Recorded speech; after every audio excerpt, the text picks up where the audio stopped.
Okay, hello everybody. This is a video that is a sequel that's been a couple months in the making, but this is the Rebuild Of Buddybot, and oh boy, a lot of stuff has happened. So after I rebuilt him the last time, Lipo died.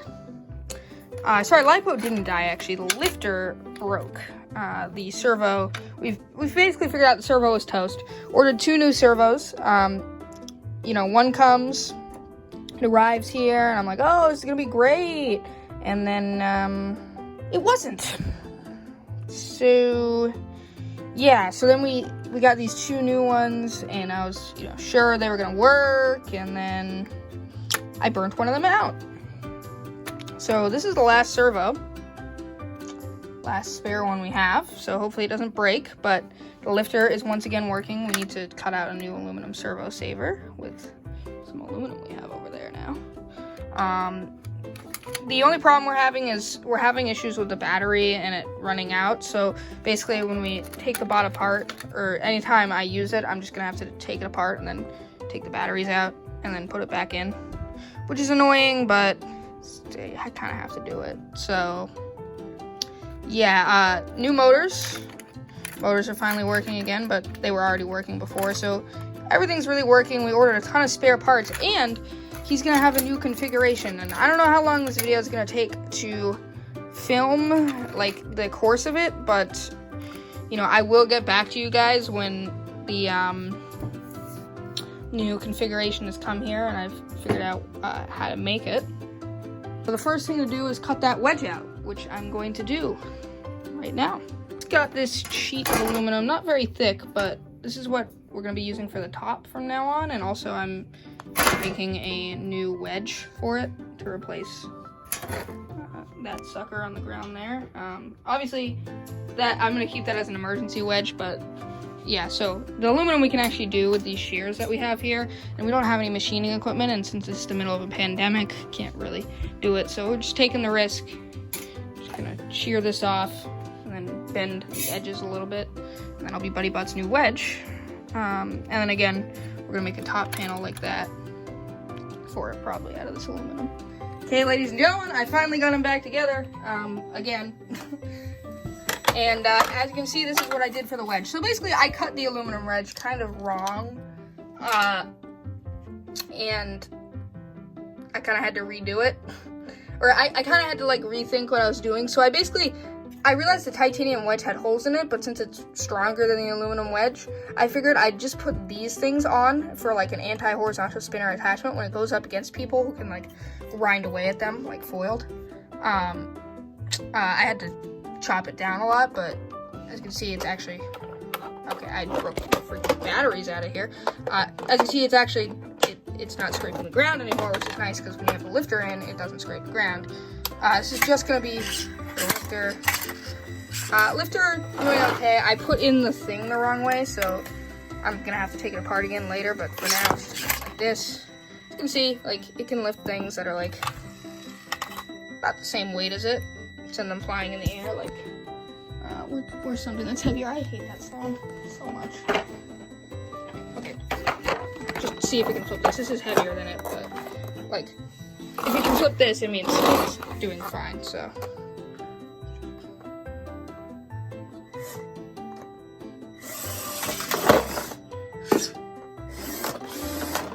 You're not supposed to be a clamper right now, buddy.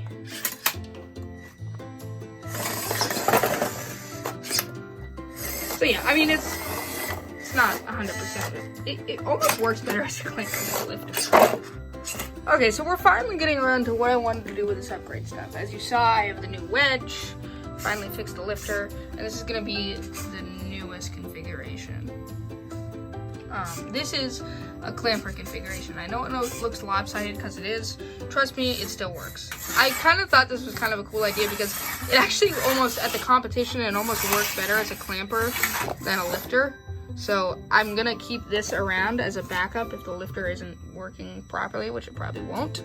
Basically what I did is I just cut in half a wedge like this. I had a spare one.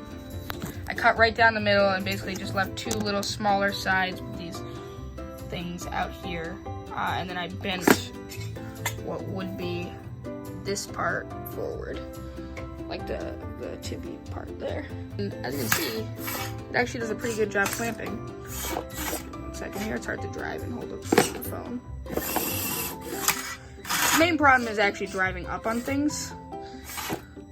Let's back a little bit.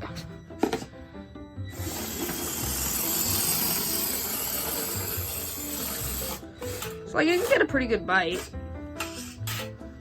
So that's the first of 2 new configurations coming to Buddybot. There will be new wedge configurations as well, and I'm probably planning to do something else with that so I don't have to, so it doesn't kind of climb up on things. But I need that new wedge to get here first. The second one is going to take a little longer to make. That's why this video has been filmed over the course of like probably a month, or will be by the end of this. I forgot to not turn off the camera, but yeah, that's the first new configuration. Working on a second one, and I'm also going to work on wheel guards, hopefully. Got something in mind with these bearing blocks here. I, again, have to wait till I get the new screws. So, yeah. That's Buddybot for now. Good night. Sleep tight. Don't let the foiled bite. Charging my boy up right now, because I just took him for a stroll, and I have now concluded that the lifter is once again working at 100%, and that is a direct result of this. This box came in the mail today. It actually wasn't 3 days since I last, actually wasn't like 2 weeks, a month since I last filmed. It was only like 3 days. This came faster than I expected, and now pretty much everything I need to complete the final stages of Buddybot is here. Now, the thing is, still haven't gotten started on that third weapon configuration, which I will finally break the silence on. It is going to be something involving the horizontal spinner add-on. Since I couldn't get the actual add-on itself, I had to order the parts individually. And now I'm going to have to look at the instructions digitally, which is going to be a mess, but we're not at that point yet. Here's the motor, speed controller, and then that was the blade hub that you saw. And if you're wondering how I'm going to do this, I have to 3D print the fidget spinner with this, which is currently clogged right now. I have to figure that out. Then I have to print it. Then I have to figure out something in the way of something that's kind of looks like bearings, since I don't actually have fidget spinner bearings with me.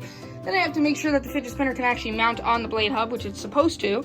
And then I have to actually figure out how to assemble this horizontal kit, because I've never done that before. The armor panels. Got the armor panels for that. And I also, we basically ordered an entire new lifter add-on, because this lifter linkage here,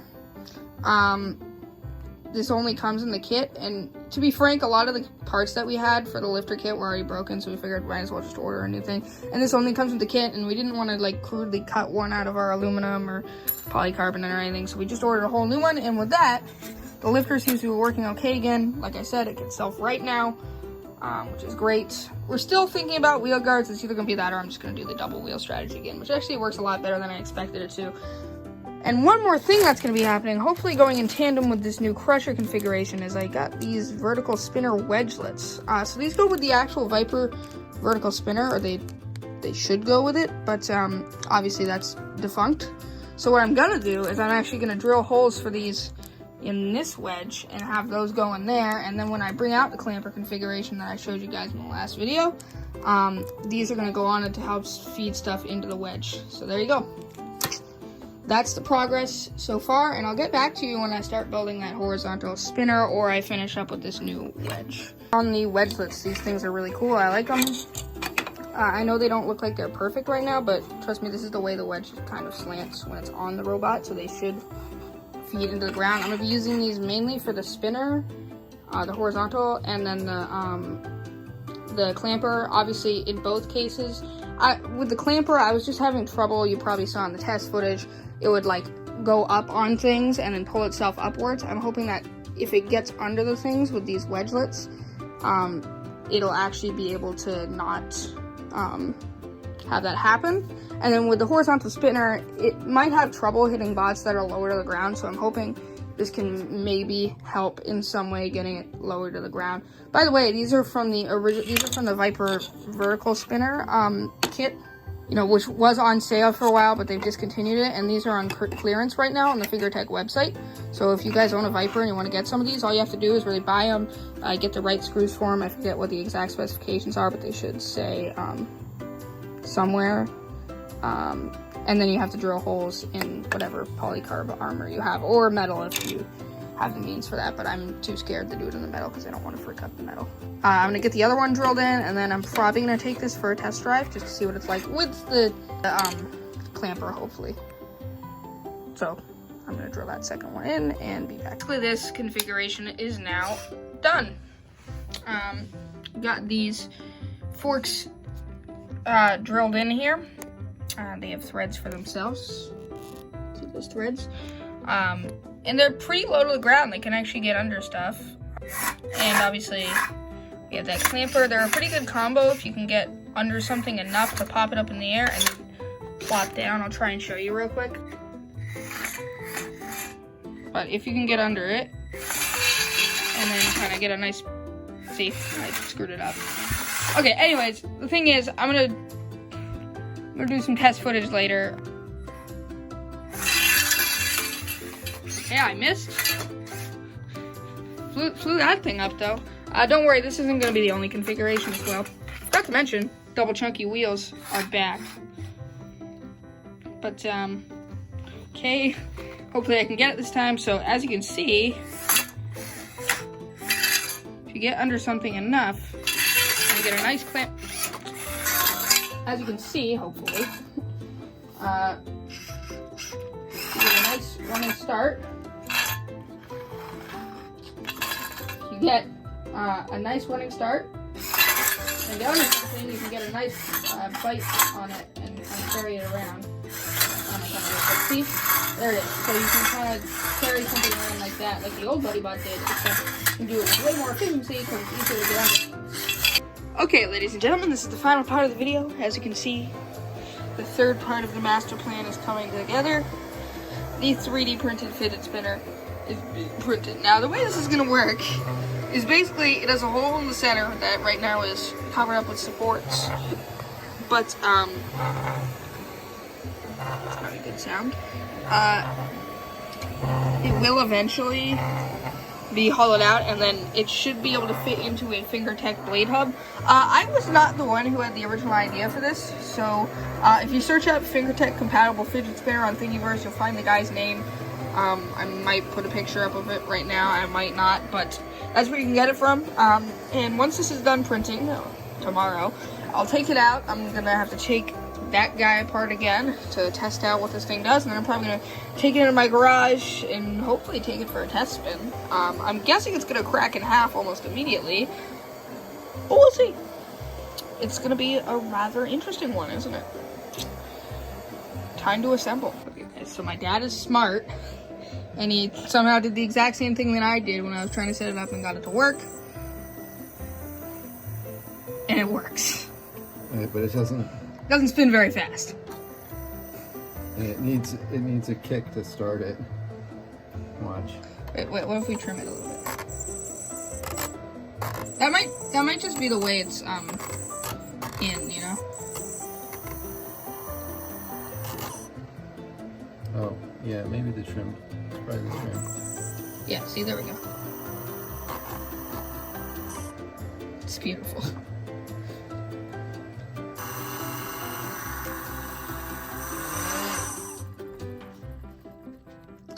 That's right, it works. The master plan is complete. So the fidget spinner came out. I had some trouble assembling the horizontal kit, or the horizontal parts that I ordered because I didn't have the actual kit. But my dad came in and was a lifesaver, and now it's working. And I think tomorrow, probably gonna take it out for a test drive, and just or test drive in my garage and just see how hard the weapon hits. I'm scared to actually have it hit things inside because I'm afraid the weapon's gonna snap off, because I've seen that happen with a lot of these Viper kits. And I don't want that to obviously hit anything or hit me or damage anything, especially because this is heavier than like the actual blades. I mean, sure, it's not gonna cut me, but it could like definitely bruise me or take out an eye or something. So I'm gonna wait for that. So basically, you know, this is the master plan for Buddybot. Okay, final note about the video. I don't want to put my face in the video because I don't want to deal with COPPA, because it turns off comments and stuff, and it's very annoying. I am still on break. I know I always said I was going on break, but this video was a long time in the making, so I just wanted to finish it and get it out there, because I've literally been making this for a month, like, since I went on break, and obviously I've been anticipating this video and hoping for Buddybot to actually be fixed for even longer. So that being said, not gonna be resuming content making any soon. This is a standalone video. I am thinking of starting a drum channel, so if it does happen, I'll probably link it in the description. We'll see about that. See you guys later.